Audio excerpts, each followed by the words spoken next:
Um gordo e um magro. Um parece não entender muito bem o que está acontecendo.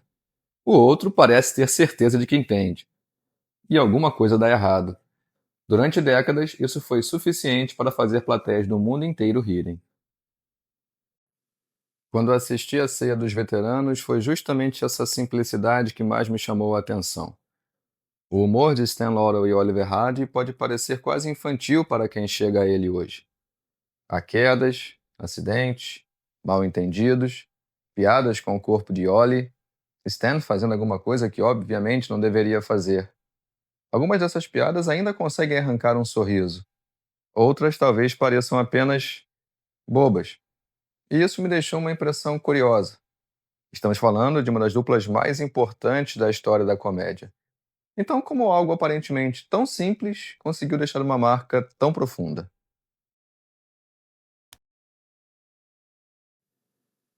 Dirigido por John D. Blyston, Nascer os Veteranos começa durante a Primeira Guerra Mundial. Stan recebe uma missão bastante simples: permanecer em seu posto enquanto os outros soldados avançam. A guerra termina. Os soldados voltam para casa. Os anos passam. Stan continua lá. 20 anos depois, ele ainda está guardando o mesmo lugar. Por quê? Porque ninguém voltou para dizer que ele podia ir embora. É absurdo, mas para Stan faz todo sentido. Quando finalmente retorna à civilização, Stan reencontra Ollie, seu antigo companheiro de guerra. E Ollie decide levá-lo para casa. Essa é basicamente a história. E não digo isso como simplificação. O filme realmente não parece muito interessado em construir uma narrativa elaborada. O enredo existe principalmente para colocar Stan e Ollie diante de uma sucessão de situações. Um automóvel, um caminhão, uma garagem, um elevador, uma escadaria, um apartamento. E esperar que alguma coisa dê errado. Geralmente dá. E talvez seja justamente aí que seja fácil subestimar Laurel e Hardy, porque a ideia de uma piada pode ser realmente muito simples. Em certo momento, Stan encontra a sombra de uma persiana projetada numa parede. Ele estende a mão e fecha a persiana. Não a persiana de verdade, a sombra. Em outro, usa os próprios dedos como se fossem um cachimbo. E fuma. São ideias que uma criança poderia imaginar. Talvez seja justamente por isso que funcionem tão bem dentro da lógica de Stan. Mas existe uma pergunta que comecei a fazer enquanto assistia ao filme. Uma ideia simples precisa ser simples de executar? Porque quando começamos a olhar com um pouco mais de atenção, há algo curioso acontecendo. Um caminhão precisa despejar areia exatamente onde a piada exige. Um automóvel precisa ser destruído no momento certo. Um mecanismo de garagem precisa responder aos atores. Uma escadaria inteira precisa permitir que personagens, espaço e câmera trabalhem juntos. E até uma sombra precisa obedecer a Stan. Nada disso precisa chamar nossa atenção. Talvez funcione melhor quando não chama. Nós vemos a piada, o trabalho desaparece. Foi aí que minha primeira impressão sobre o filme começou a mudar. Talvez eu estivesse procurando sofisticação no lugar errado. Ela não precisava estar na ideia, podia estar na maneira de realizá-la. Porque existe uma diferença enorme entre ter uma ideia simples e fazer uma ideia simples parecer fácil. Então talvez a pergunta não seja se algumas dessas piadas são bobas. Algumas são. A pergunta que realmente me interessa é: quanto trabalho é necessário para fazer uma piada boba parecer tão fácil? No caso de Laurel e Hardy, às vezes o primeiro passo era uma coisa curiosa: contar para o espectador que alguma coisa daria errado, e depois fazê-lo esperar. Pense numa situação muito simples.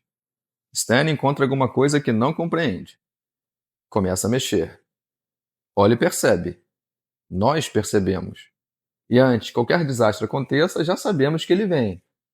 Em muitas comédias, isso poderia ser um problema. Se sabemos o que vai acontecer, onde está a surpresa? Laurel e Hardy frequentemente encontram a graça em outro lugar. Não no que vai acontecer, mas no como.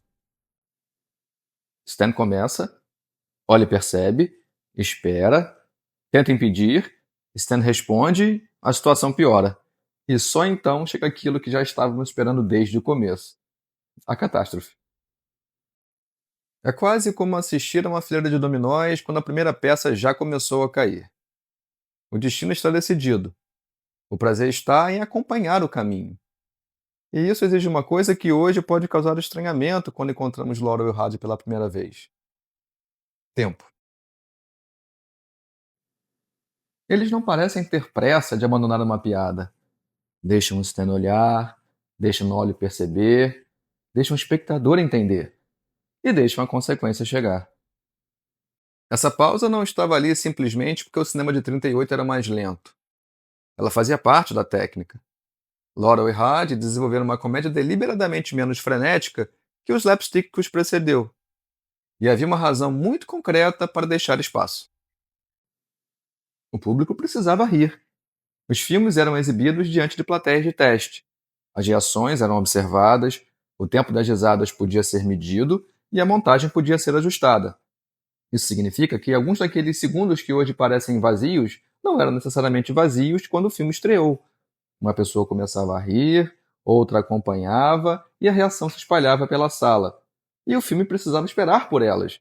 Talvez seja uma maneira diferente de pensar o silêncio numa comédia antiga. Às vezes havia uma plateia dentro dele. Mas tempo sozinho não constrói uma gag.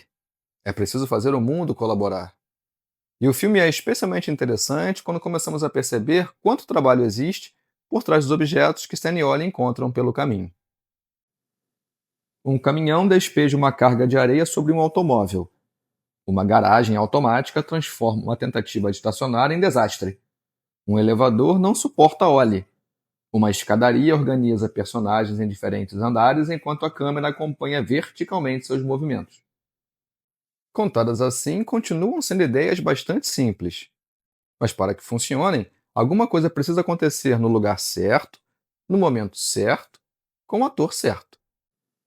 O caminhão precisa parar onde deveria. A areia precisa cair onde deveria. O carro precisa estar onde deveria. O ator precisa reagir quando deveria. A câmera precisa mostrar exatamente aquilo que precisamos perceber. E tudo isso precisa acontecer sem que pensemos: que operação complicada!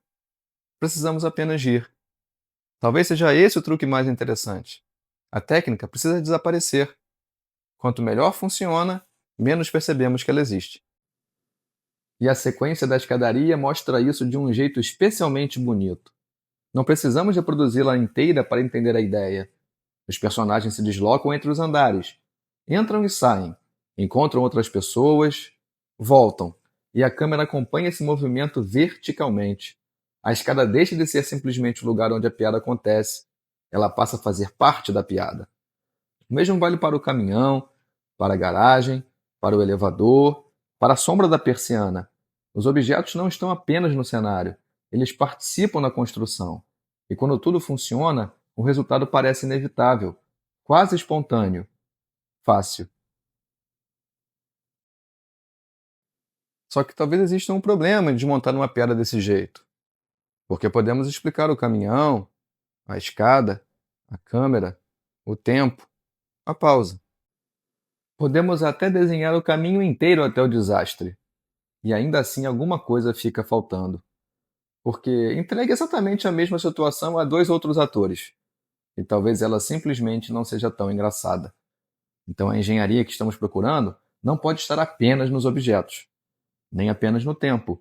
Ela precisa estar também em quem ocupa esse tempo. E é aí que precisamos voltar para os dois homens daquela fotografia: Stan Laurel, Oliver Hardy. Porque talvez a verdadeira máquina cômica de ser de veteranos sejam eles. Stan Laurel, Oliver Hardy. Talvez seja tentador pensar que sabemos exatamente como essa dupla funciona. Um é o burro, o outro é o inteligente. Só existe um problema: Ollie não é exatamente inteligente. Ele apenas tem certeza de que é. Stan não entende as regras. Ollie acredita que entende. E talvez essa pequena diferença explique muito mais sobre a dupla do que o gordo e o magro.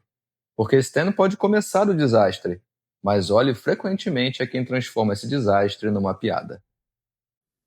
Stan faz alguma coisa. Ollie percebe. Olha para Stan, reage, Stan percebe a reação, responde e a situação continua.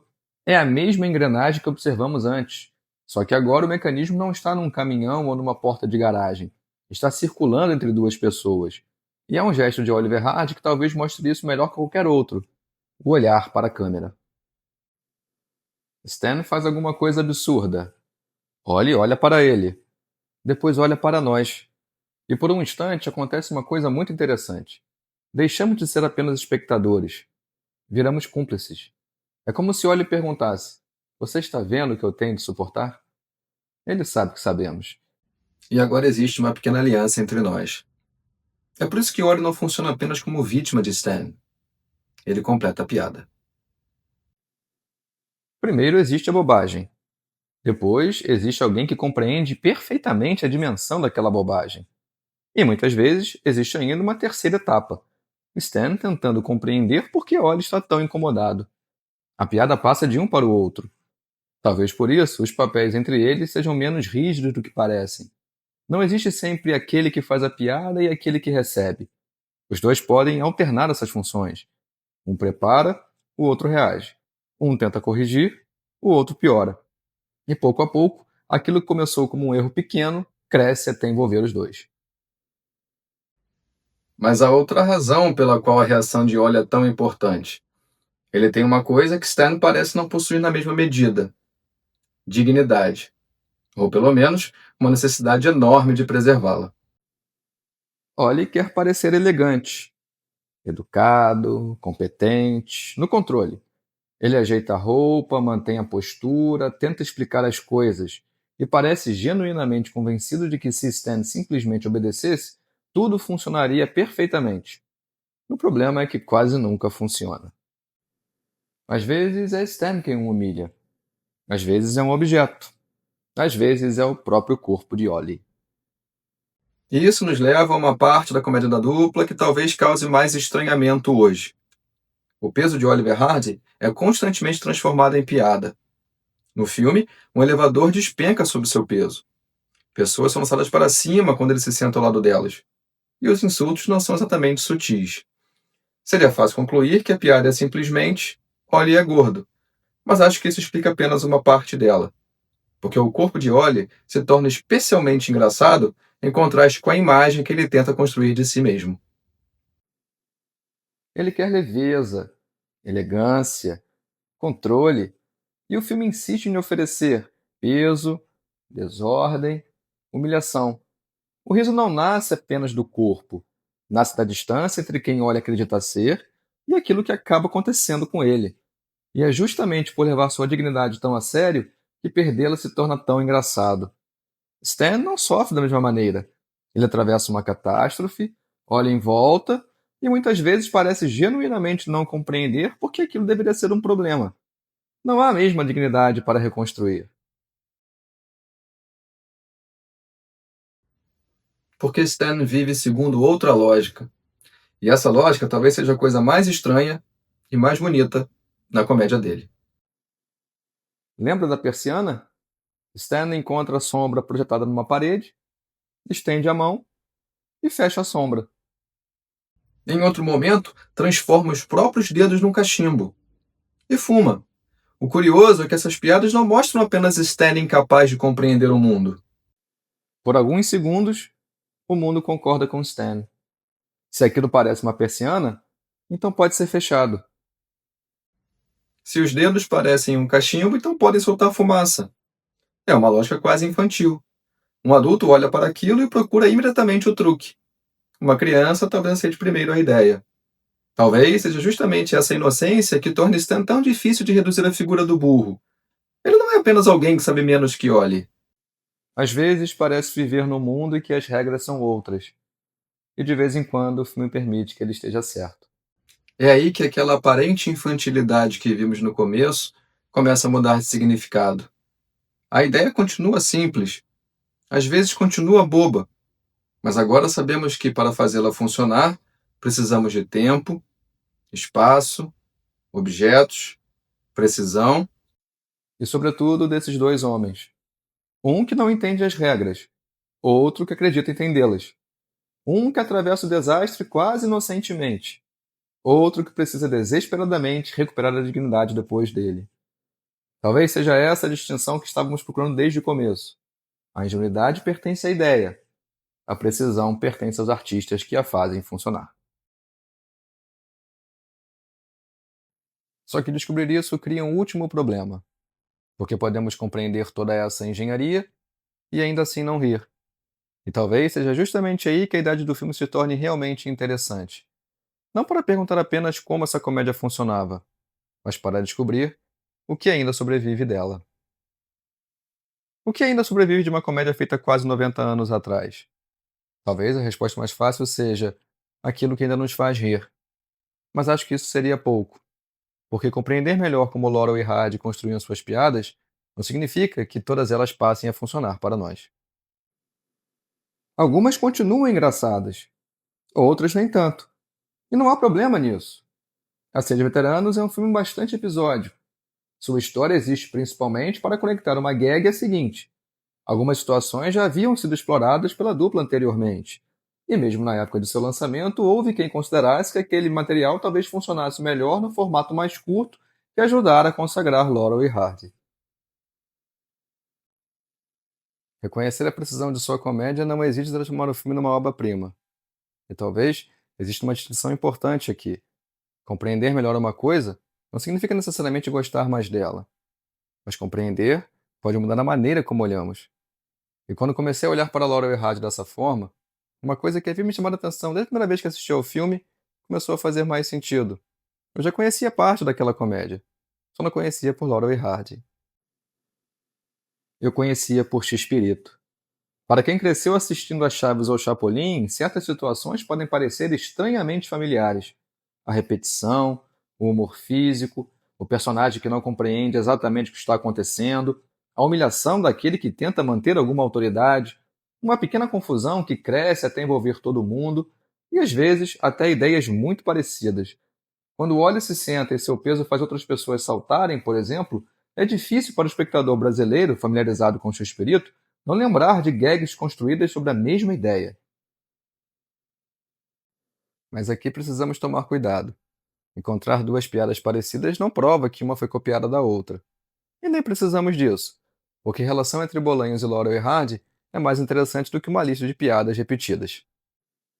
Bolanhos reconhecia a dupla entre suas influências e chegou a homenageá-la diretamente, interpretando o magro enquanto o Edgar Vivar fazia o gordo.